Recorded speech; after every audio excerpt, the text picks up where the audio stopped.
ರಸ್ತೆ ಬದಿಯಲ್ಲಿ ಅಥವಾ ಪಾರ್ಕಿಂಗ್ ಜಾಗಗಳಲ್ಲಿ ಯಾರು ತಮ್ಮ ಸ್ವಂತ ವಾಹನಗಳನ್ನ ಬಿಟ್ಬಿಟ್ಟಿದ್ದಾರೆ, ಅಂದರೆ ಬೀಡಾಡಿ ವಾಹನಗಳು, ಅಬಂಡೆಂಟ್ ವೆಹಿಕಲ್ಸ್, ಇವುಗಳನ್ನ ತೆರವು ಮಾಡಬೇಕು ಅಂತ ನಾನು 15 ದಿನಗಳ ಹಿಂದೆನೇ ಜನಗಳಿಗೆ ಮನವಿ ಮಾಡಿದ್ದೆ ಮತ್ತು ಎಚ್ಚರಿಕೆಯನ್ನು ಕೂಡ ಕೊಟ್ಟಿದ್ದೆ.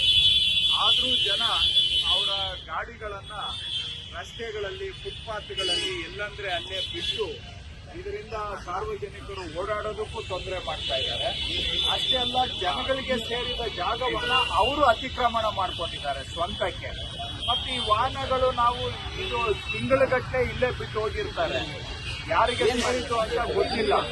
ಇದರಿಂದ ಬೆಂಗಳೂರಿಗೆ ಜನಕ್ಕೆ ಓಡಾಡೋದಕ್ಕೂ ಕಷ್ಟ. ಮತ್ತೆ ಸಾರ್ವಜನಿಕರಿಗೆ ಸೇರಿದ ಜಾಗ ಅವರು ಸ್ವಂತಕ್ಕೆ ಅತಿಕ್ರಮಣ ಮಾಡಿಕೊಳ್ಳೋದು ಕೂಡ ಕಾನೂನು ಉಲ್ಲಂಘನೆ. ಇದಲ್ಲದೆ ಎಲ್ಲಂದ್ರೆ ಅಲ್ಲಿ ಗಾಡಿಗಳನ್ನ ಬಿಟ್ಟು ಆಕ್ಸಿಡೆಂಟ್ಗಳು ಆಗ್ತವೆ. ಆಮೇಲೆ ನೋಡೋದಕ್ಕೂ ಕೂಡ ಬೆಂಗಳೂರು ಅಸಹ್ಯವಾಗಿ ಕಾಣಲಿಕ್ಕೆ ಇದು ಒಂದು ಕಾರಣ. ನಾನು ಕಳೆದ 15 ದಿನಗಳ ಹಿಂದೆನೆ ಇದನ್ನ ಸಾರ್ವಜನಿಕವಾಗಿ ನಾವು ಎಚ್ಚರಿಕೆಯನ್ನ ಕೊಟ್ಟಿದ್ವಿ. ಈ ಬೀಡಾಡಿ ಗಾಡಿಗಳನ್ನ ನಾವು ನಿರ್ಮೂಲನೆ ಮಾಡೋ ಕಾರ್ಯಾಚರಣೆ ಮಾಡ್ತೇವೆ ಅಂತ. ಆದ್ರೂ ಕೂಡ ಜನ ಏನು ಅದಕ್ಕೆ ಕ್ಯಾರೆ ಇಲ್ಲ ಅನ್ನೋ ರೀತಿಯಲ್ಲಿ ಗಾಡಿಗಳನ್ನ ಅಲ್ಲೇ ಬಿಟ್ಟಿದ್ದಾರೆ. ಪೊಲೀಸ್ ಇಲಾಖೆಯವರು ಈ ರೀತಿಯಾಗಿ ಸುಮಾರು 1581 ವೆಹಿಕಲ್ಸ್ ರಸ್ತೆ ಬದಿಯಲ್ಲಿ ಈ ರೀತಿ ಬಿಟ್ಟಿರುವಂತಹದನ್ನ ಅವರು ಈಗಾಗಲೇ ಗುರುತಿಸಿದ್ದಾರೆ. ಅದು ಸಂಪೂರ್ಣ ಪಟ್ಟಿ ಅಂತ ನಾನು ಹೇಳಲಿಕ್ಕೆ ಹೋಗೋದಲ್ಲ, ಬಹುಶಃ ಅದರ ಸಂಖ್ಯೆ ಇನ್ನೂ ಹೆಚ್ಚಿಗೆ ಇದೆ. ಅಂತ ಗುರುತಿಸಿರುವಂತಹ ವೆಹಿಕಲ್ಸ್ ಈಗ ಇವತ್ತಿಂದ ನಾವು ಅದಕ್ಕೆ 1 ವಾರದ ನೋಟಿಸ್ ಅನ್ನ ಅಂಟಿಸ್ತಾ ಇದ್ದೇವೆ. 1 ವಾರದ ನೋಟಿಸ್ ಅಂಟಿಸ್ತಾ ಇದ್ದೇವೆ. ಜಂಟಿ ಕಾರ್ಯಾಚರಣೆ GBA, ಕಾರ್ಪೊರೇಷನ್ಸ್ ಹಾಗೂ ಪೊಲೀಸ್ ಇಲಾಖೆ ಈ ನೋಟಿಸ್ ಅನ್ನ ಅಂಟಿಸಿ 1 ವಾರ ಅವರಿಗೆ ಸಮಯಾವಕಾಶ ಇರುತ್ತೆ. ಬಂದು ಬಹುಶಃ ನಾವೊಂದು 500,000 ರೂಪಾಯಿ ಅಷ್ಟೇ ಅದಕ್ಕೆ ಸದ್ಯಕ್ಕೆ ಪೆನಾಲ್ಟಿ ಇದೆ ಕಾನೂನಲ್ಲಿ. ಅಷ್ಟು ಪೆನಾಲ್ಟಿ ಕಟ್ಟಿಬಿಟ್ಟು ಅವರು ಬೇಕಾದ್ರೆ ಗಾಡಿಯನ್ನ ಎತ್ಕೊಂಡು ಹೋಗ್ಬೋದು 1 ವಾರದವರೆಗೆ.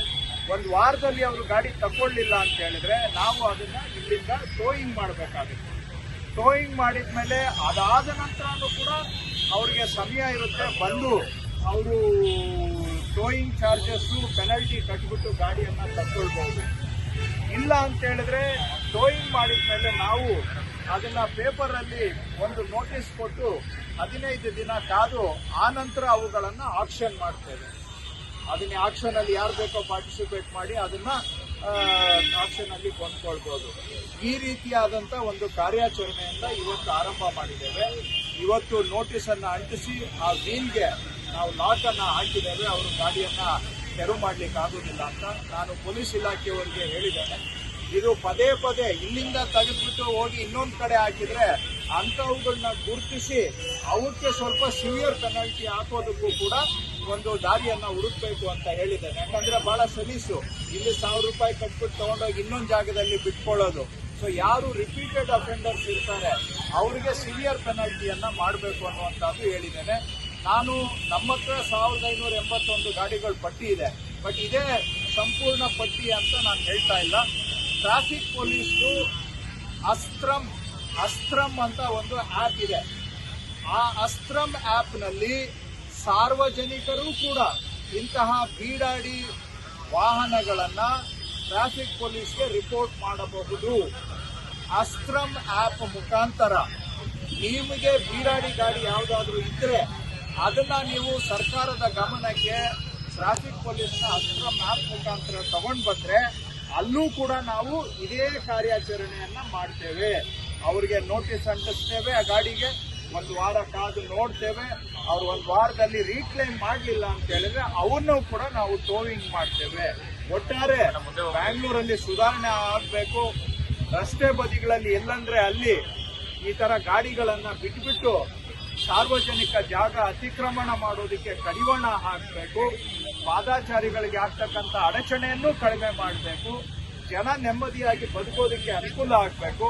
ಮತ್ತು ಈ ಬೀಡಾಡಿ ಗಾಡಿಗಳು ಎಲ್ಲಂದ್ರೆ ಅಲ್ಲಿ ಒಳ್ಳೆ ಗುಜರಿ ತರ, ಕಸದ ತರ ಬೆಂಗಳೂರಿನ ಒಂದು ವಾತಾವರಣವನ್ನ, ಆರೋಗ್ಯವನ್ನ ಕೆಡಿಸುವಂತದಕ್ಕೆ ಕಡಿವಾಣ ಹಾಕಬೇಕು ಅನ್ನೋ ದೃಷ್ಟಿಯಿಂದ ಈ ಕಾರ್ಯಾಚರಣೆಯನ್ನು ನಾವು ಆರಂಭ ಮಾಡಿದ್ದೇವೆ. ಸಾರ್ವಜನಿಕರು ಕೂಡ ನಮಗೆ ಗಮನಕ್ಕೆ ಇಲ್ಲದೆ ಇರುವಂತಹ ಗಾಡಿಗಳನ್ನ ಅಸ್ತ್ರ ಮ್ಯಾಪ್ ಮುಖಾಂತರ ನಮಗೆ ಗಮನಕ್ಕೆ ತಗೊಂಡು ಬರಬೇಕು ಅಂತ ಮನವಿ ಮಾಡ್ತೇನೆ. ಮುಂದೆ ಸಾರ್ವಜನಿಕರಲ್ಲಿ ಮನವಿ ಮಾಡ್ತೇನೆ, ದಯವಿಟ್ಟು ಈ ತರ ಗಾಡಿಗಳನ್ನ ಎಲ್ಲಂದ್ರೆ ಅಲ್ಲಿ ರೋಡಲ್ಲಿ, ಫುಟ್ಪಾತ್ ಅಲ್ಲಿ ಬಿಡೋದು ದಯವಿಟ್ಟು ನೀವು ನಿಲ್ಲಿಸಬೇಕು. ಇದು ಹೇಗೇನು ಒಂದು ಕಠಿಣ ತೀರ್ಮಾನ.